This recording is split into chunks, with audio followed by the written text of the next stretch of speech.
Hay un tipo de persona que conoces. No grita, no amenaza, no se agita cuando las cosas se complican, no levanta la voz cuando alguien lo ataca, no se desmorona cuando el mundo que ha construido empieza a crujir. Está ahí, quieto, con los ojos fijos en algo que tú no ves todavía. Y esa quietud no es indiferencia, no es cobardía, no es que no le importa más que a ti. Lo que pasa es que ha aprendido algo que la mayoría de las personas nunca aprende, que la emoción sin control es el arma con la que los demás te destruyen, que la reacción impulsiva es la traición que te haces a ti mismo, que el ruido interior, ese ruido que te dice que respondas, que te defiendas, que explotes, es precisamente la trampa que alguien ha puesto para que caigas. Y tú has caído antes, lo sabes. Ese mensaje que enviaste cuando no debías. Esa discusión que tuviste y que perdiste en el momento en que alzaste la voz. Esa decisión que tomaste desde la rabia, desde el miedo, desde la necesidad de que alguien te reconociera y que te costó años de trabajo. Esa persona que conoces, el que no grita, el que no se agita, el que se mueve despacio y llega primero, ese no nació así. Lo construyó, lo forjó en el mismo fuego en el que tú te quemas. Lo que aprendió, tú puedes aprenderlo también. Y en este video te voy a mostrar exactamente cómo. Lo que los filósofos estoicos llamaron apatheia, lo que los samuráis japoneses llamaron mushin, lo que los generales romanos llamaron gravitas, lo que los negociadores modernos llaman regulación emocional. No son 4 conceptos distintos, son el mismo descubrimiento, encontrado en 4 lugares separados por miles de kilómetros y cientos de años, porque la realidad humana es siempre la misma. El que controla su respuesta, controla el resultado. Marco Aurelio lo escribía a sí mismo en sus meditaciones, ese diario privado que nunca pensó publicar. Tienes poder sobre tu mente, no sobre los acontecimientos externos. Cuando comprendas esto, habrás encontrado la fuerza. Epicteto, esclavo antes de filósofo, lo resumía con brutalidad quirúrgica. No son las cosas las que perturban a los hombres, sino las opiniones que los hombres tienen de las cosas. Zenón de Citio, fundador del estoicismo, construyó toda una escuela de pensamiento sobre una premisa que parece simple y que sin embargo le cuesta la vida entera a la mayoría asimilar, que entre el estímulo y la respuesta hay un espacio, y que en ese espacio vive tu libertad. La persona fría no es la que no siente, es la que siente exactamente igual que tú, pero ha aprendido a usar ese espacio, el mismo calor, la intención completamente distinta, el resultado incomparable. La historia está llena de personas que tenían todo el talento del mundo y lo perdieron en un segundo de reacción impulsiva. Alexander Hamilton, arquitecto de la economía de una nación entera, muerto en un duelo absurdo porque no supo o no quiso resistir la provocación de Aaron Burr en el momento equivocado. Mike Tyson, que era el boxeador más temido del planeta, destruyendo su carrera no en el ring, sino fuera de él, en una decisión tomada desde la rabia que tardó segundos y costó décadas. Lance Armstrong, que construyó uno de los imperios deportivos más extraordinarios del siglo XX, y lo demolió no solo por lo que hizo, sino por cómo reaccionó cuando le preguntaron. La mentira furiosa, la intimidación, la necesidad de controlar el relato desde el ego en lugar de desde la estrategia. Tiger Woods, que era quizá el deportista más dominante de su generación, y que vio desmoronarse no su swing, sino su arquitectura interior. Y son los famosos. Pero hay millones de versiones silenciosas. el directivo que perdió su puesto porque respondió un email en el peor momento del día, el padre que perdió la confianza de su hijo en una sola explosión de ira, el empresario que quemó una sociedad de años en una discusión de minutos. El talento no te protege, la inteligencia no te protege, la lealtad tampoco. Lo único que te protege es esto, la capacidad de no reaccionar cuando todo en ti te pide que lo hagas. Y eso no se tiene, se construye. La buena noticia es que se puede construir. La mala noticia es que solo se construye bajo presión, nunca en los momentos cómodos. Marco Aurelio gobernó el imperio romano más grande de la historia en el período más convulso de su existencia. Guerras permanentes en las fronteras del norte contra los marcomanos. Una plaga que mató a 5 millones de personas, quizá más, en el corazón del imperio que tenía que mantener en pie. Traiciones en su propio círculo de poder. Un hijo cómodo que iba a demostrar ser el opuesto exacto de todo lo que él había construido. Y en medio de todo eso, Marco Aurelio se levantaba cada mañana antes del alba, encendía su lámpara y escribía. No proclamas, no órdenes, notas para sí mismo, recordatorios de lo que era importante, correcciones de los errores que había cometido el día anterior, una práctica privada de autoexamen que no tenía público, que no buscaba admiración, que servía para una sola cosa, mantenerse anclado cuando todo lo demás se movía. Tenía todas las razones del mundo para el cinismo, para la crueldad, para el uso del poder como venganza. Tenía el poder absoluto y eligió cada día no usarlo así. No porque fuera fácil, precisamente porque no lo era. Sus meditaciones no son el diario de un hombre en paz consigo mismo, son el diario de un hombre en guerra consigo mismo, que elige, vez tras vez, no perder esa guerra. Te decía que lo único que importaba era lo que tú hacías con lo que la vida te ponía delante. Lo que aprenderás en este vídeo es la arquitectura del imparable. No son trucos, no son técnicas de motivación. No es la lista de hábitos de los ricos y exitosos. Es algo más profundo y más incómodo. Es la manera en que cierto tipo de personas procesan la realidad de un modo radicalmente distinto al resto. Ven lo mismo que tú, lo sienten, lo registran, y después, en el instante en que la mayoría de las personas reacciona, ellos hacen algo diferente. Hacen una pausa que dura una fracción de segundo, pero que cambia el resultado completamente. Eligen, no desde el impulso, no desde el miedo, no desde la necesidad de aprobación, desde un cálculo frío que ya ha determinado el resultado antes de que empiece la partida. Eso es lo que te voy a dar hoy. Las 7 capacidades que separan al que es arrastrado por los eventos del que los dirige. Con la misma precisión y la misma frialdad de un cálculo matemático que ya ha determinado el resultado antes de que la partida empiece. Las 7 capacidades son estas. La primera, el control de la respuesta emocional. La capacidad de no ser arrastrado por lo que sientes en el momento en que más lo sientes. La segunda, la inmunidad al juicio externo. La capacidad de actuar desde tu propio criterio cuando el mundo entero te dice que estás equivocado. La tercera, la disciplina del largo plazo. La capacidad de elegir el dolor de hoy frente al placer de hoy, porque sabes exactamente a dónde va cada una de esas elecciones. La cuarta, convertir la adversidad en información.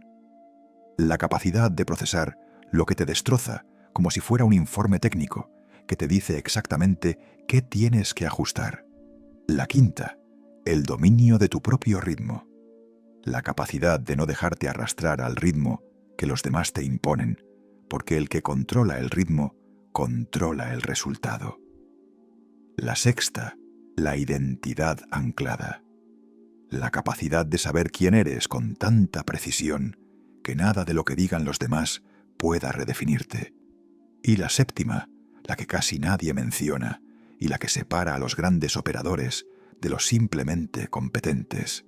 El silencio como poder. 7 capacidades, cada una un blindaje. Juntas, una fortaleza que no se derrumba. Antes de entrar en materia, quiero que hagas una cosa. Escribe en los comentarios ahora mismo: soy imparable. No cuando hayas visto el vídeo entero. Ahora, antes de saber si lo vas a ser, antes de haber hecho nada, porque ese es el primer acto del imparable, declarar la identidad antes de tener las pruebas. El miedo espera a sentirse preparado. La duda espera a tener toda la información. El imparable actúa desde la decisión, no desde la certeza. Escribe «soy imparable» en los comentarios ahora mismo. No como afirmación vacía, como contrato contigo mismo, como la primera acción concreta de la persona que has decidido construir hoy. Eso es lo que el imparable hace en el momento en que decide serlo. Soy imparable, escríbelo. Y después sigue mirando. Una advertencia antes de empezar. Lo que vas a escuchar en los próximos minutos no es motivación. No es un discurso para sentirte bien. No es positividad envuelta en frases bonitas. Es filosofía aplicada. Es psicología real. Son herramientas que se han usado a lo largo de la historia para construir personas capaces de funcionar bajo presión extrema, de tomar decisiones en condiciones de incertidumbre, de mantenerse enteras cuando todo lo demás se rompe. Algunas de estas herramientas son incómodas. Algunas te van a pedir que examines patrones que llevas años cultivando sin darte cuenta. Y ninguna de ellas es para destruir a nadie. No es para manipular. Es para no ser manipulado. No es para dominar a los demás. Es para no ser dominado por tus propios impulsos. La diferencia entre el poder que libera y el poder que corrompe no está en la herramienta. Está en quién la usa y para qué. Las 7 capacidades del imparable empiezan ahora. Nadie te enseñó esto en el colegio. Ningún libro de desarrollo personal que hayas leído en los últimos 10 años te lo dio con la precisión que necesitas para que funcione cuando la presión es real. Lo que vas a recibir en los próximos minutos es la mecánica desnuda de la persona que no puede ser parada, sin metáforas vacías, sin los 3 hábitos del éxito que todo el mundo ya ha leído y que no han cambiado nada en la vida de nadie. La mecánica concreta, el funcionamiento interno, el sistema que opera debajo del comportamiento visible y que distingue al que construye del que reacciona, al que elige del que es elegido por las circunstancias, al que llega del que se queda preguntándose ¿por qué no llegó?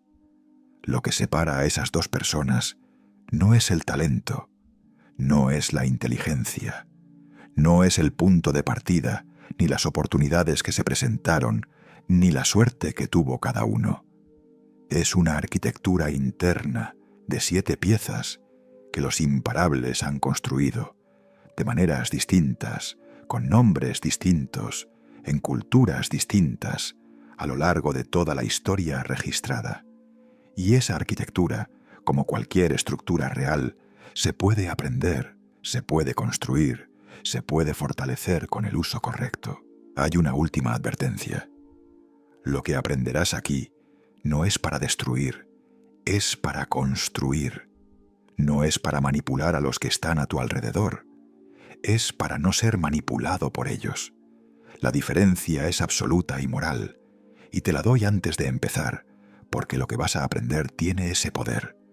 Puede usarse para construir algo que dure, o puede malinterpretarse como un manual de dominación que solo produce ruinas. No es eso. Es el mapa del que no puede ser parado, porque sabe exactamente quién es, qué construye y por qué ningún obstáculo externo puede renegociar esa identidad.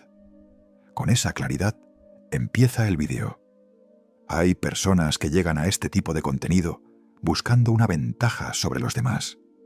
Lo que van a encontrar es algo diferente y más útil, una ventaja sobre sí mismos, sobre el miedo que los paraliza, sobre el impulso que los traiciona, sobre la necesidad de aprobación que los hace dependientes, sobre la reactividad que los convierte en instrumentos de cualquiera que sepa cómo provocarlos. Eso es lo que construye el imparable, no un escudo contra los demás, un núcleo tan sólido que los demás ya no pueden moverlo, capacidad y el control de la respuesta emocional. Alguien te falta al respeto delante de otros. Alguien toma tu idea y la firma con su nombre. Alguien te miente mirándote a los ojos. Hay algo dentro de ti que se enciende en ese instante. Lo notas físicamente. La mandíbula que se aprieta, el calor que sube al pecho, el pulso que se acelera. Tu cuerpo está preparado para responder. Toda tu historia te empuja a responder.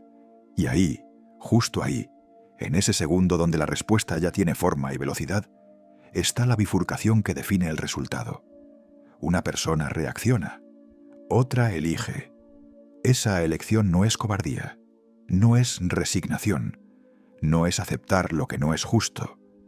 Es reconocer que el que te provocó quiere una cosa de ti. Quiere que reacciones. Porque cuando reaccionas, pierdes el control de la situación. Cuando reaccionas, la narrativa la construye él. Cuando reaccionas, conviertes una provocación en un problema tuyo. Y el imparable ha entendido esto con la claridad de quien ya ha pagado el precio de no entenderlo. El control de la respuesta emocional no es represión, es redirección. No matas lo que sientes, lo pones a trabajar en el momento en que tú decides, no en el momento en que alguien más lo activa. En el año 331 a.C., Alejandro Magno se enfrentó al ejército persa de Darío III en la batalla de Gaugamela. Los números eran brutalmente desfavorables para los macedonios. Algunos historiadores hablan de una relación de 10-1 en tropas. Y en el punto álgido de la batalla, el flanco izquierdo macedonio empezó a ceder. La caballería persa había penetrado las líneas. El campamento de Alejandro estaba siendo atacado. Un general ordinario habría reaccionado con el instinto de proteger primero el centro, de consolidar lo que tenía. Alejandro hizo algo que nadie esperaba.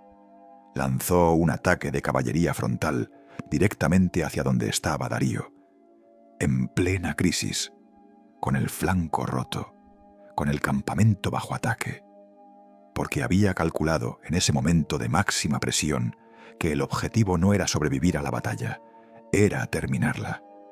Y Darío huyó, y el imperio persa cayó. La historia nos da muchos ejemplos de valentía física. Pero este es algo diferente. Es el control emocional aplicado a la estrategia en el momento de mayor presión. Alejandro no reaccionó al peligro, respondió al objetivo. La diferencia es todo. Y esa diferencia, trasladada al terreno cotidiano, se ve así. El que reacciona toma la decisión que le exige la emoción del momento. El que responde toma la decisión que exige el objetivo de largo plazo. El primero gana la discusión. El segundo gana la guerra. Alejandro lo sabía a los 23 años. Tú puedes saberlo ahora. Había un mercader en Florencia, en los años de la República, que era conocido en todos los mercados por una sola cosa. Nunca se le veía alterado. Nunca. Le llegaban noticias de barcos perdidos en el Mediterráneo, de socios que habían quebrado en Génova, de competidores que extendían rumores sobre la calidad de sus telas, y él escuchaba con la misma expresión con la que escuchaba las buenas noticias. Atento, quieto, los ojos calculando. Nadie sabía si sentía algo. Sus rivales pensaban que era frío por naturaleza, que le había tocado una constitución de piedra. No era así. Una noche, su aprendiz lo sorprendió en el almacén, después de recibir la noticia de la pérdida de la mitad de su flota. El hombre estaba de rodillas, con las manos en el suelo, la respiración entrecortada. Esperó 10 minutos. Luego se levantó, se limpió las manos y dijo: «Mañana a primera hora vamos a calcular qué rutas alternativas abrir». No era que no sintiera. Era que había decidido que el momento de sentir no era el momento de actuar. Y que el momento de actuar no era el momento de sentir. No es insensibilidad. Es precisión temporal. Sientes cuando toca sentir. Actúas cuando toca actuar. Y los tiempos los decides tú. No es el que no siente. No es el que finge que no le importa. No es el que ha aprendido a congelar lo que tiene dentro hasta que no queda nada. Es el que siente con precisión, actúa con deliberación y elige el momento. La técnica que los neurocientíficos llaman affect labeling es tan simple que parece trivial y tan poderosa que la usan los negociadores del FBI. Nombrar lo que sientes en voz alta o por escrito en el momento en que lo sientes. No estoy enfadado, sino estoy sintiendo una activación de rabia en respuesta a esta provocación. El nivel de abstracción cambia el procesamiento. Cuando nombras la emoción con precisión, la corteza prefrontal se activa y la amígdala se frena. No es magia, es biología. 3 escenarios donde esto cambia todo. Primero, estás en una reunión y alguien te contradice públicamente con datos que salen de contexto. La rabia sube. Antes de responder, en silencio, nombras. Activación defensiva, sensación de amenaza al estatus. Eso frena el impulso. Segundo, recibes un mensaje hostil de un compañero que te ataca de manera injusta. Antes de responder, escribes en un papel: injusticia percibida, activación de rabia, impulso de contraatacar. Esperas 2 horas. Tu respuesta cambia radicalmente. Tercero, estás en una negociación y la otra parte usa el silencio como presión. Sientes la ansiedad que te empuja a hablar, a llenar el vacío. Nombras: presión por silencio, impulso de ceder. Y guardas el silencio, que hable él. El error que casi todos cometen es creer que sentir la emoción es ya perder el control. No lo es. Perder el control es actuar desde la emoción sin haberla procesado. La diferencia entre los dos es de segundos, y esos segundos son todo lo que necesitas. Capacidad segunda. La inmunidad al juicio externo. En el año 1756, Federico II de Prusia decidió invadir Sajonia sin declaración previa de guerra. La reacción internacional fue unánime: condena, escándalo, predicciones de su ruina inminente. Austria, Rusia, Francia, Suecia se aliaban en su contra. La coalición más poderosa que Europa había visto en décadas se formaba para aplastarlo. Los consejeros más prudentes de su corte le pedían negociación, cesión, al menos una postura defensiva. Federico continuó. No porque fuera arrogante, no porque fuera inconsciente del peligro, sino porque había evaluado la situación con criterio propio y había llegado a una conclusión que ningún consejo externo podía invalidar: que la posición defensiva garantizaba la derrota y que la única opción viable era atacar antes de que la alianza se consolidara. La Guerra de los 7 años fue una de las más brutales de su época, y Federico salió de ella con sus territorios intactos. Eso es la inmunidad al juicio externo. No es ignorar la realidad. Es no dejar que la opinión de los demás sustituya a tu análisis de la realidad. Es la diferencia entre escuchar el input externo como información y tomarlo como instrucción. Lo que los contemporáneos de Federico llamaban arrogancia, la historia lo llama precisión estratégica.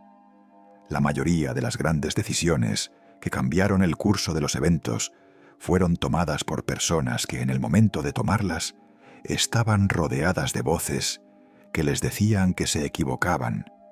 La inmunidad al juicio externo no es desconfianza del mundo, es confianza suficiente en el propio análisis como para no ceder la decisión a quien no tiene que vivir con las consecuencias.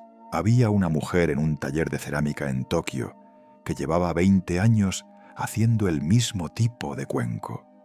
No el más popular, no el que se vendía mejor, no el que los coleccionistas pedían, el suyo, azul profundo con una grieta de oro en el centro, técnica kintsugi, la filosofía japonesa que convierte las roturas en el elemento más valioso de la pieza. Al principio, los otros artesanos la miraban con condescendencia, después con curiosidad, después con algo que se parece al respeto, pero que cuesta admitir. Al cabo de 20 años, sus cuencos se vendían por 10 veces más que cualquier otro en el mercado.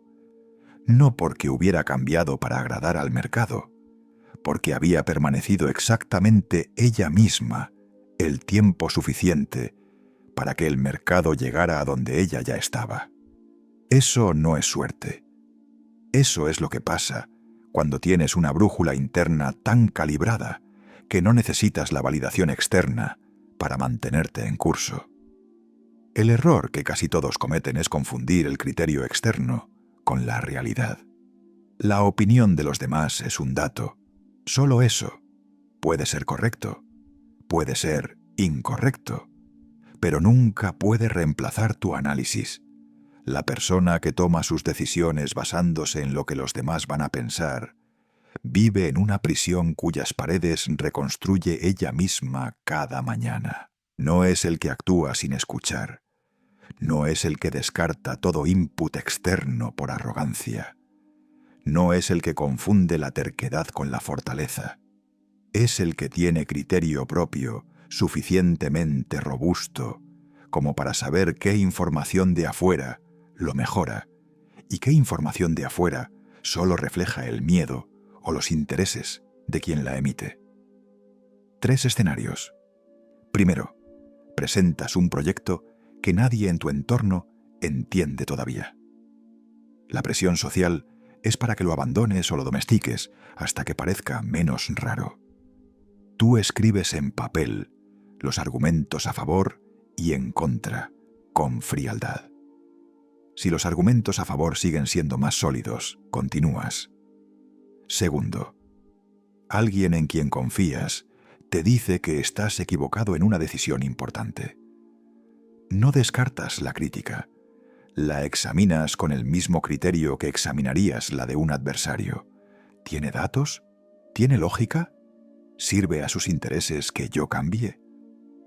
Tercero, tomas una decisión que resulta impopular. La presión para justificarte es enorme. El imparable no justifica. Explica una vez, con claridad, a quién merece la explicación, y después actúa. El remate. La persona que necesita el aplauso para actuar es prisionera de quienes pueden negárselo. Capacidad tercera. La disciplina del largo plazo. John D. Rockefeller entró a trabajar en una empresa de Cleveland a los 16 años con un salario que hoy equivaldría a nada. Y desde el primer día anotó cada céntimo que ganaba y cada céntimo que gastaba en un libro de contabilidad que llamó Ledger A.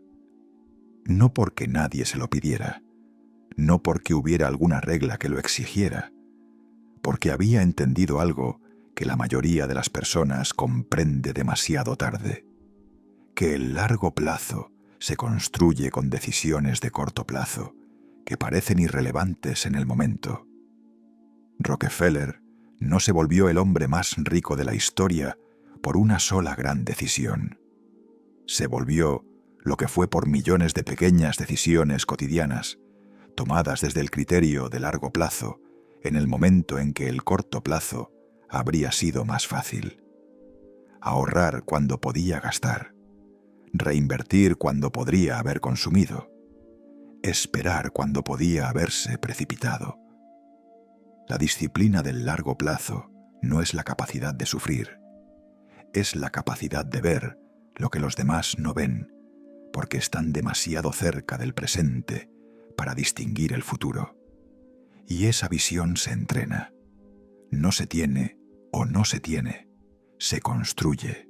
En la Odisea de Homero, Ulises sabe que van a pasar frente a las sirenas. Sabe que su canto es irresistible. Sabe que ningún marinero ha sobrevivido a él. Y en lugar de confiar en su propia voluntad en el momento, lo que hace es estructural. Se ata al mástil. Ordena a sus hombres que se pongan cera en los oídos. E instruye que no lo desaten por más que suplique. Es un sistema, no una promesa de fuerza de voluntad. La diferencia entre la persona que logra sus objetivos de largo plazo y la que no los logra no suele ser la motivación ni el deseo. Suele ser el sistema. El que confía en que va a tener fuerza de voluntad en el momento en que la necesite, fracasa.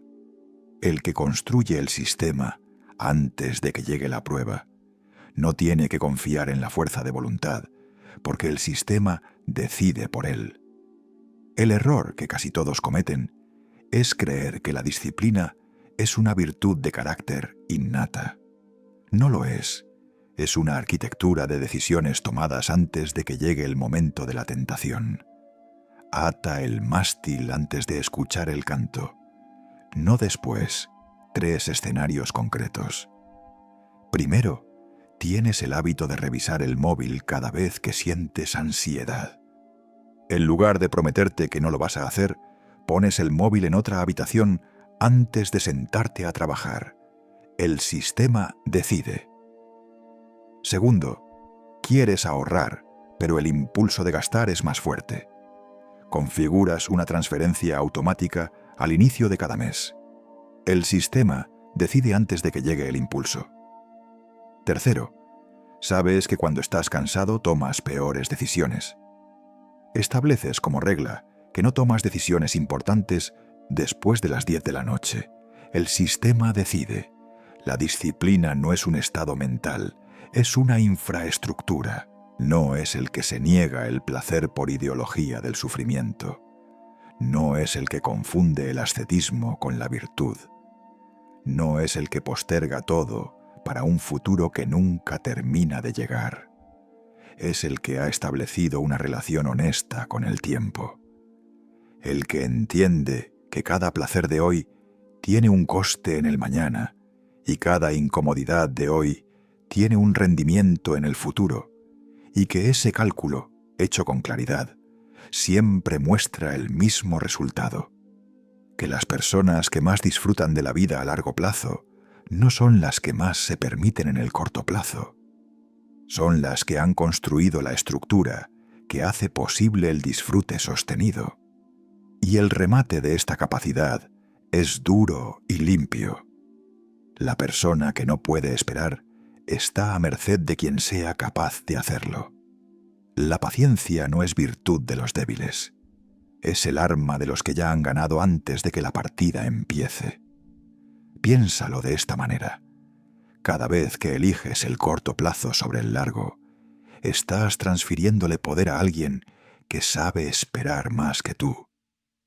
Cada vez que cedes a la urgencia artificial, estás trabajando para los objetivos de otro. Cada vez que consumes lo que deberías reinvertir, estás cerrando puertas que habrían permanecido abiertas. La disciplina del largo plazo no pide que renuncies al disfrute. Pide que lo construyas sobre una base que nadie pueda quitarte en un momento de debilidad. Eso es lo que distingue al que llega del que siempre estuvo a punto de llegar. Capacidad, cuarto, convertir la adversidad en información.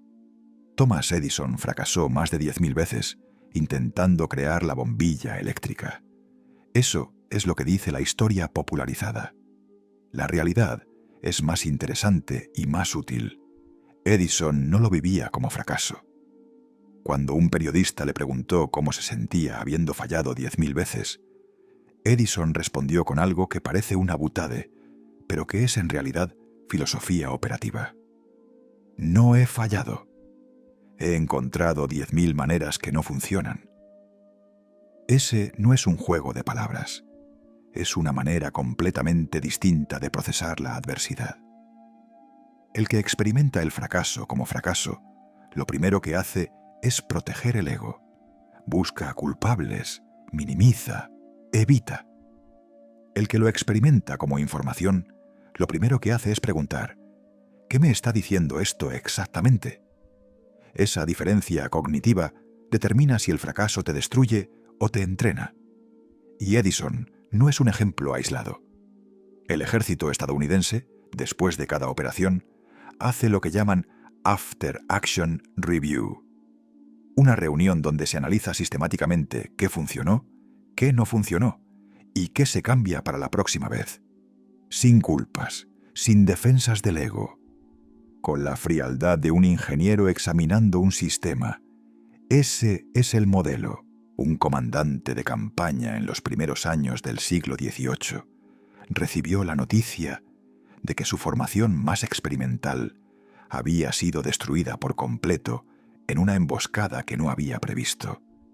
Perdió 200 hombres. El flanco que había diseñado con más cuidado era exactamente el que el enemigo había explotado. Una derrota táctica, personal y estratégica al mismo tiempo. La reacción de sus oficiales más cercanos era la prevista: rabia, atribución de culpas a los exploradores que no dieron la información correcta, propuestas de castigo. El comandante hizo algo diferente. Pidió que le trajeran los mapas. Pidió un relato detallado de exactamente cómo se había producido la emboscada, minuto a minuto. Preguntó en qué punto de su propio diseño estaba el fallo que había hecho posible la derrota. Pasó 4 horas examinando el fracaso como si fuera el plan de otra persona, y al final dijo: «Bien, ahora sé exactamente qué no funciona en esta formación. Nadie más lo sabe todavía. Eso es una ventaja». No es psicología positiva disfrazada. Es una postura operativa hacia la información. El dolor de la derrota no desaparece, pero se convierte en combustible en lugar de en parálisis. Esa conversión no es automática. Es una habilidad que se practica. No es el que sonríe cuando pierde porque todo pasa por algo. No es el que convierte el dolor en filosofía barata antes de haberlo procesado. No es el que niega la magnitud del daño porque reconocerlo amenaza su identidad. Es el que, después de permitirse sentir lo que tiene que sentir, se sienta frente al fracaso con la misma frialdad con la que un médico examina una radiografía. 3 escenarios. Primero, pierdes un cliente importante. Tu primer impulso es culpar al precio, al mercado, a la mala suerte. Antes de hacer eso, escribe 3 cosas que habrías podido hacer diferente. Solo 3. No para mortificarte, para aprender. Segundo, una relación importante se deteriora hasta romperse. Antes de construir la narrativa donde tú eres el agraviado, pregúntate con honestidad: ¿qué patrones míos contribuyeron a esto? No para asumir toda la culpa, para no repetir lo que puedes controlar. Tercero, un proyecto fracasa públicamente. El impulso es minimizar, explicar, proteger la imagen. Haz lo contrario. Documenta el fracaso con detalle antes de que la memoria lo edite a tu favor. El error que casi todos cometen es usar el fracaso para confirmar lo que ya creen sobre sí mismos, en lugar de usarlo para actualizar el modelo.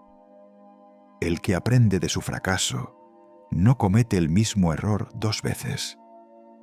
El que no aprende lo repite con distintos actores y el mismo guión. Capacidad umbe, el dominio del ritmo propio. Ludwig van Beethoven estaba completamente sordo cuando compuso la 9ª Sinfonía. No había escuchado nada en años. Y en el estreno, en 1824, cuando la orquesta terminó de tocar, el público estalló en una ovación que duró minutos. Beethoven no la escuchó. Seguía de espaldas al público, marcando el tempo con sus manos, dirigiendo la música que solo existía en su cabeza. Una cantante tuvo que girarlo suavemente para que viera los aplausos. Esa imagen es la metáfora perfecta de esta capacidad.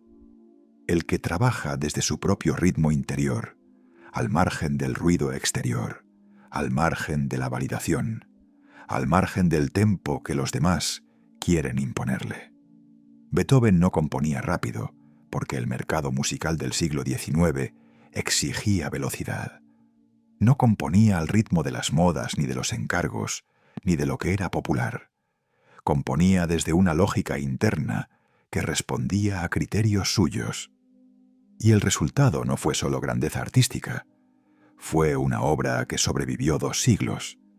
El dominio del ritmo propio no es ir lento. Es ir al ritmo que maximiza tu resultado, no al que satisface la impaciencia de los demás. Esto tiene implicaciones prácticas inmediatas. Si alguien te presiona para que decidas más rápido de lo que tu análisis requiere, esa presión tiene un objetivo: que decidas antes de haber pensado completamente. Y casi siempre, ese objetivo sirve al interés del que presiona, no al tuyo. El que domina su ritmo no cede esa presión, no con hostilidad, con la calma del que sabe que el resultado final depende de su proceso, no del confort temporal del otro. Hay algo que el mundo moderno hace peor que casi cualquier cosa. Te impone su ritmo, las notificaciones, los plazos artificiales, la urgencia constante que se manufactura para que respondas, decidas, actúes antes de que hayas tenido tiempo de pensar. Y si cedes a ese ritmo, nunca estás en el estado en que produces lo mejor que eres capaz de producir. Estás siempre en el estado reactivo, respondiendo, adaptándote, apagando fuegos. El imparable tiene lo que los psicólogos llaman un bloque sagrado, un período del día inviolable, en el que trabaja desde su ritmo propio sin interrupciones. No es productividad, es soberanía temporal. El que no controla su tiempo, no controla sus resultados. El que no controla sus resultados, no controla su vida. Y el control del tiempo empieza por una decisión aparentemente pequeña. Decidir que hay momentos en los que el mundo tiene que esperar, que tu disponibilidad no es infinita, que no todo lo que se presenta como urgente lo es realmente, que la urgencia que otros te imponen es, muy frecuentemente, el mecanismo por el que consiguen que tú trabajes para sus prioridades en lugar de para las tuyas. El experimento que cambia esto es simple. Durante una semana, registra cuánto de tu tiempo es tuyo y cuánto es de otros. No en términos de trabajo versus ocio, en términos de quién está tomando la decisión de en qué dedicas cada hora. La mayoría de las personas descubre que el porcentaje de tiempo genuinamente propio es mucho menor de lo que creían. Esa conciencia es el primer paso. El segundo es la decisión de cambiar la proporción. El tercero es defender esa decisión cuando el mundo la prueba, que la probará invariablemente en el primer momento en que perciba que ya no estás disponible sin restricciones. No es el que ignora los plazos reales. No es el que usa su ritmo como excusa para la procrastinación. No es el que confunde la lentitud con la profundidad. Es el que ha calibrado exactamente a qué velocidad produce sus mejores resultados y que protege las condiciones que hacen posible ese estado con la misma firmeza con la que protegería cualquier otro recurso crítico. 3 escenarios. Primero, tu jornada laboral empieza con 2 horas de correos y reuniones antes de haber hecho nada sustantivo. Mueves el trabajo profundo a primera hora, antes de que el mundo tenga acceso a ti. La calidad de tu trabajo en esas 2 horas vale más que las 6 siguientes fragmentadas.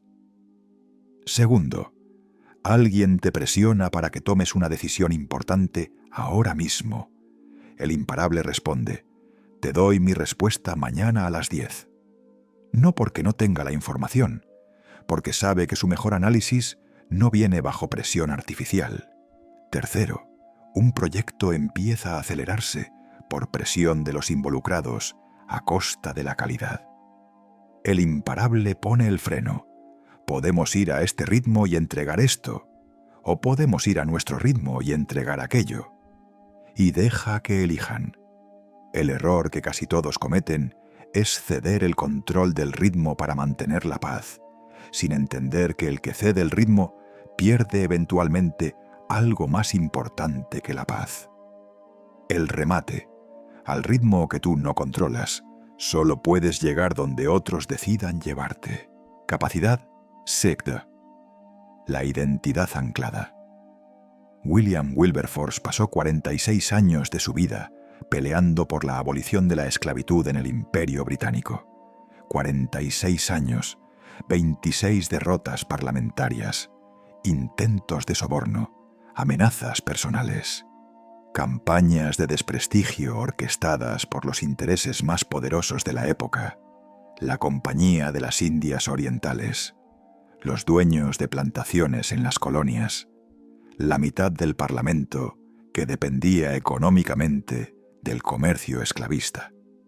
Y Wilberforce seguía, no porque fuera insensible a las derrotas, las sentía, no porque tuviera garantías de éxito, no las tenía, sino porque su identidad no dependía del resultado. Su identidad era el proceso. Era quien decidía ser independientemente de si el mundo validaba esa decisión. En 1833, 3 días antes de su muerte, el acta de abolición del Imperio Británico fue aprobada. Wilberforce murió habiendo ganado, pero habría sido exactamente el mismo hombre si hubiera muerto antes. Eso es la identidad anclada, la que no necesita el resultado para ser real. Hay una pregunta que distingue a la persona de identidad anclada de la persona de identidad frágil.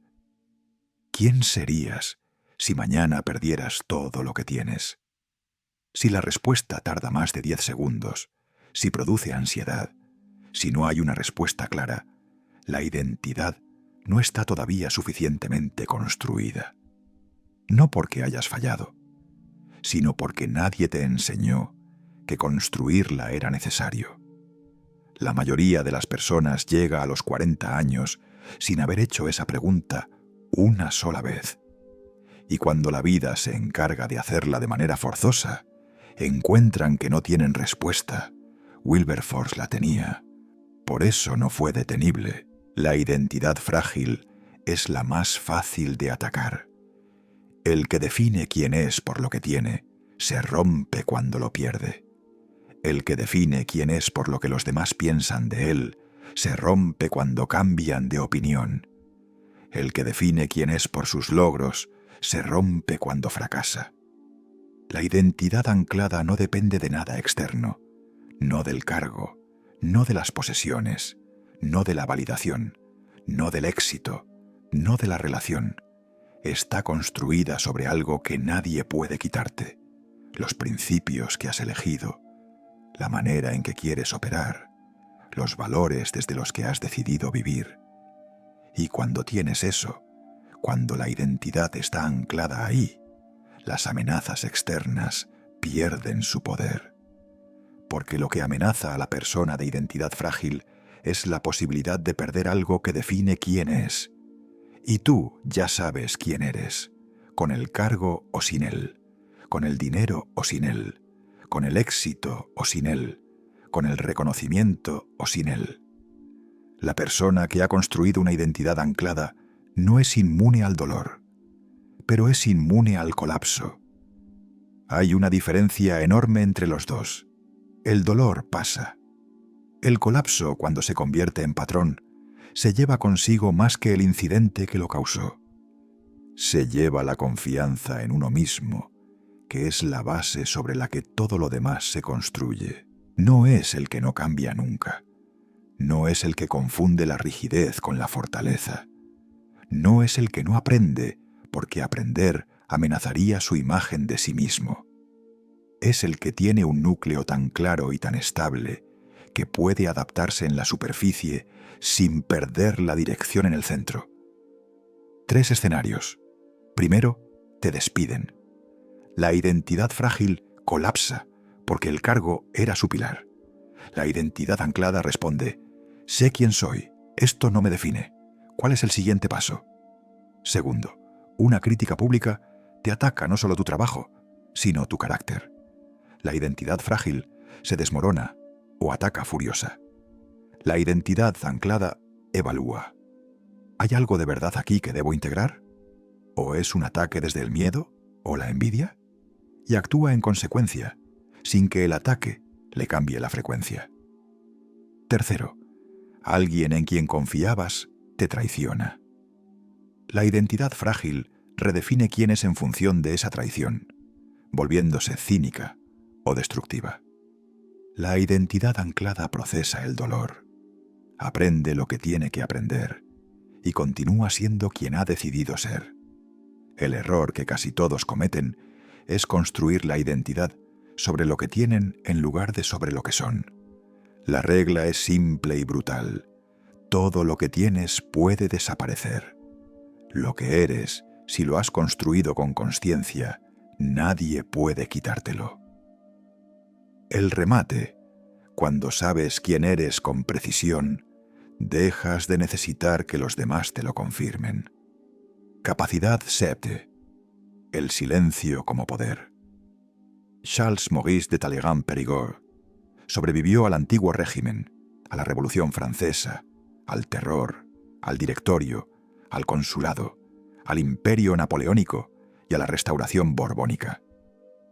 5 regímenes radicalmente distintos, cada uno de los cuales ejecutó o exilió a docenas de sus contemporáneos. Talleyrand no solo sobrevivió, ocupó cargos de máximo poder en cada uno de ellos. Sirvió a Luis XVI, a los revolucionarios, a Napoleón y a los Borbones restaurados con la misma aparente lealtad y la misma eficacia práctica. Sus enemigos, que eran muchos y tenían razones sólidas para serlo, lo llamaron traidor. La historia lo llama algo más preciso: el político más hábil de los últimos 3 siglos. Su herramienta más poderosa no fue la elocuencia, aunque la tenía. No fue la inteligencia analítica, aunque también. Fue el silencio, la información retenida en el momento exacto en que todos los demás hablaban más de lo que debían. El silencio como capital acumulado, como poder diferido, como arma que no hace ruido pero que nunca falla. Lo que hacía Talleyrand no era pasividad, era escucha activa de máximo nivel. Mientras los demás hablaban para impresionar, para dominar la sala, para demostrar que sabían, él procesaba. Cada palabra que el otro decía era un mapa de sus intenciones, de sus miedos, de lo que necesitaba y no quería reconocer. Y cuando llegaba el momento en que esa información era más valiosa que cualquier argumento que hubiera podido pronunciar, la usaba con la precisión de quien ha esperado el momento exacto. No el primer momento, el momento exacto. En el Congreso de Viena de 1814, cuando las potencias europeas negociaban el futuro del continente después de Napoleón, Talleyrand llegó representando a la Francia derrotada, al país que había perdido la guerra, al régimen que el resto de Europa había combatido durante 20 años.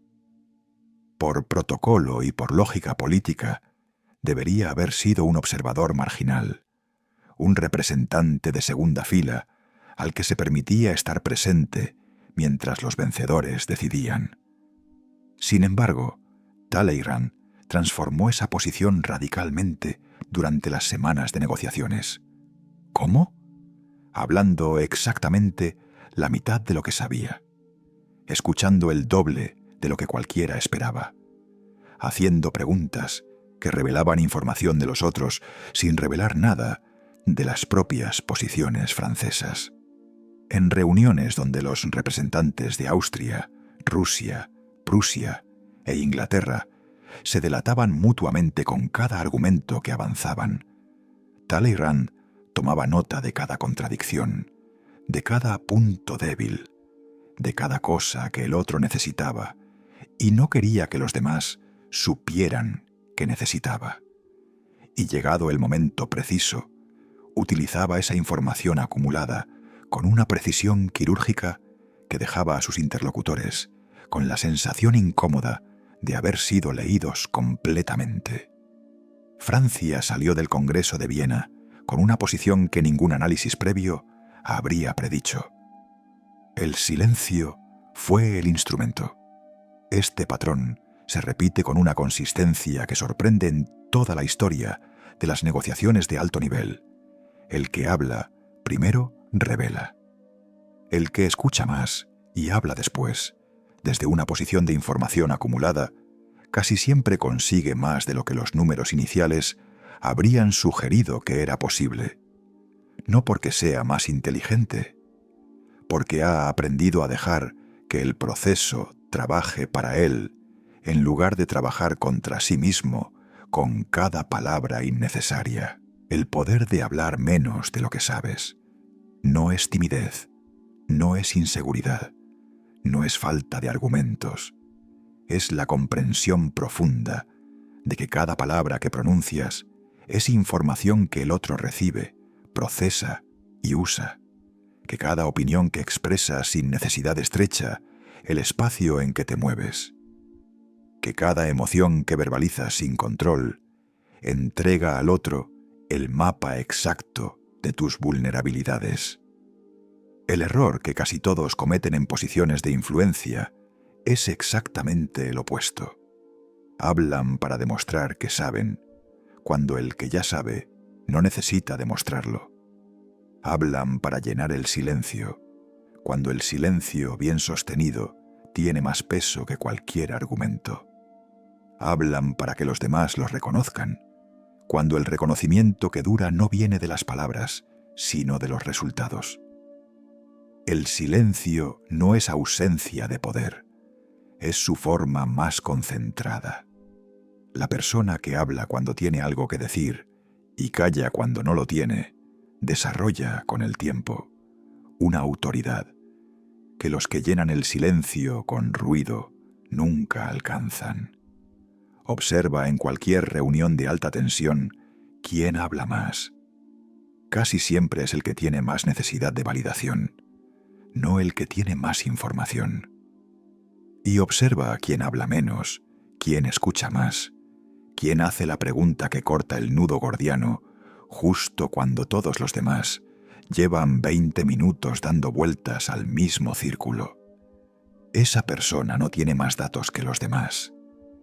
Tiene más disciplina sobre lo que decide hacer con los datos que tiene.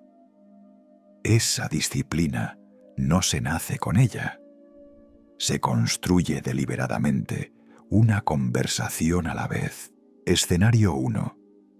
Estás en una reunión donde alguien propone algo con lo que no estás de acuerdo. La reacción habitual es intervenir inmediatamente para exponer los problemas. La reacción del silencio estratégico es escuchar hasta el final, hacer una sola pregunta que expone la debilidad central de la propuesta y dejar que el silencio que sigue haga el trabajo. Situación, reunión, propuesta débil. Acción, una pregunta precisa, silencio posterior. Resultado, el otro se enfrenta a su propia debilidad sin que tú hayas tenido que atacarla. Escenario 2. Alguien te provoca en público para hacerte reaccionar delante de testigos. Situación, provocación diseñada para obtener una reacción visible. Acción, silencio de 2 segundos exactos, mirada directa, respuesta mínima y factual. Resultado, el provocador ha expuesto su necesidad de reacción sin obtenerla. Tú has demostrado control donde el otro esperaba caos. Escenario 3. Estás negociando algo y la otra parte hace una oferta. Situación. Primera oferta en una negociación. Acción. Silencio de 5 a 7 segundos antes de responder. Resultado. El otro, incómodo con el silencio, frecuentemente mejora su propia oferta o añade información que no planeaba revelar antes de que tú digas nada. El imparable habla con precisión y calla con intención. Cada palabra que pronuncia ha pasado por el filtro de una pregunta simple. ¿Añade esto algo que no puede añadirse de otra manera? ¿O simplemente llena el espacio? La respuesta a esa pregunta, aplicada con consistencia, transforma la manera en que los demás te perciben antes de que hayas dicho nada y después de que hayas terminado de hablar. El silencio bien colocado es la firma del que sabe lo que vale, del que no necesita el aplauso inmediato para saber lo que construye, del que ha aprendido que el ruido es para los que no tienen nada más poderoso que ofrecer. Tú tienes algo más poderoso. Úsalo y calla el resto, porque el silencio no es el final de la conversación. Es la última palabra de quien ya ha ganado antes de que el otro lo sepa. Es el espacio donde la autoridad real se asienta, sin necesitar anunciarse. Es la distancia entre el que actúa desde la seguridad y el que actúa desde la necesidad de ser visto actuando. Talleyrand lo sabía. Los grandes negociadores lo saben. Los que han sobrevivido a los juegos de poder más peligrosos de la historia lo sabían. Y ahora tú también lo sabes. La pregunta es si tienes la disciplina de aplicarlo cuando más difícil resulta, cuando el silencio duele, cuando quieres hablar, cuando el impulso de llenar el vacío es casi físico. Ahí, en ese momento exacto, está la diferencia entre el que controla y el que es controlado. El imparable en acción no vive en las circunstancias perfectas. Las circunstancias perfectas no existen. Vive en las mismas circunstancias que tú, en el ruido, en la presión, en la incertidumbre, en la traición ocasional, en el fracaso que llega sin avisar. Lo que lo diferencia no es el entorno, es el procesamiento. Cuando le atacan, no reacciona desde el orgullo herido. Evalúa desde la frialdad. ¿Esto importa? ¿Requiere respuesta? Y si requiere respuesta, ¿cuál es la más estratégicamente eficiente? Cuando fracasa, no se colapsa ni se defiende. Abre el cuaderno y pregunta: ¿qué me está diciendo esto? Cuando el mundo intenta imponerle su ritmo, no cede. Protege el espacio donde produce lo mejor de sí mismo. Cuando alguien intenta redefinirle, no se agita. Sabe quién es con tanta claridad que la redefinición no tiene superficie donde anclarse. Cuando tiene que hablar, habla con precisión. Cuando tiene que callar, calla con estrategia. No es superhombre, no es inmune al dolor, no ha trascendido la condición humana. Es simplemente alguien que ha hecho el trabajo de construir las 7 capacidades y que ahora las aplica en situaciones donde la mayoría de las personas improvisa. La clave que nadie menciona es que esta manera de operar no requiere más esfuerzo que la manera habitual. Requiere esfuerzo diferente. El que improvisa bajo presión trabaja más, gasta más energía y obtiene peores resultados. El que opera desde las 7 capacidades trabaja con más precisión, gasta menos energía emocional y construye resultados que se acumulan en lugar de anularse mutuamente. No es un camino más difícil. Es un camino que parece difícil al principio, porque requiere dejar atrás los patrones de reactividad que llevas años construyendo sin darte cuenta. Marco Aurelio tenía días malos. Lo sabemos porque los escribió. Días en que le costaba levantarse. Días en que la hipocresía de la corte le resultaba agotadora.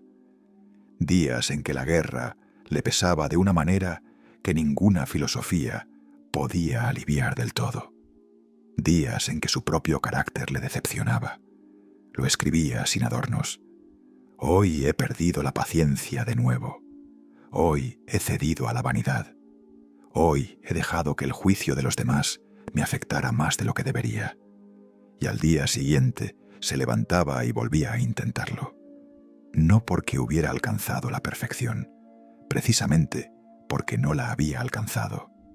El imparable no es el que nunca falla, es el que no deja que el fallo se convierta en identidad.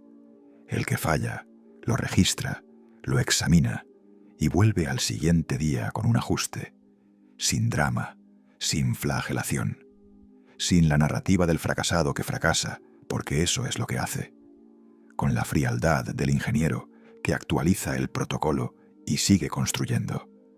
Marco Aurelio fue emperador durante 19 años en las condiciones más extremas y nunca dejó de ser el hombre que escribía notas para sí mismo en la oscuridad de la madrugada. Eso no es heroísmo, es algo más difícil, es constancia.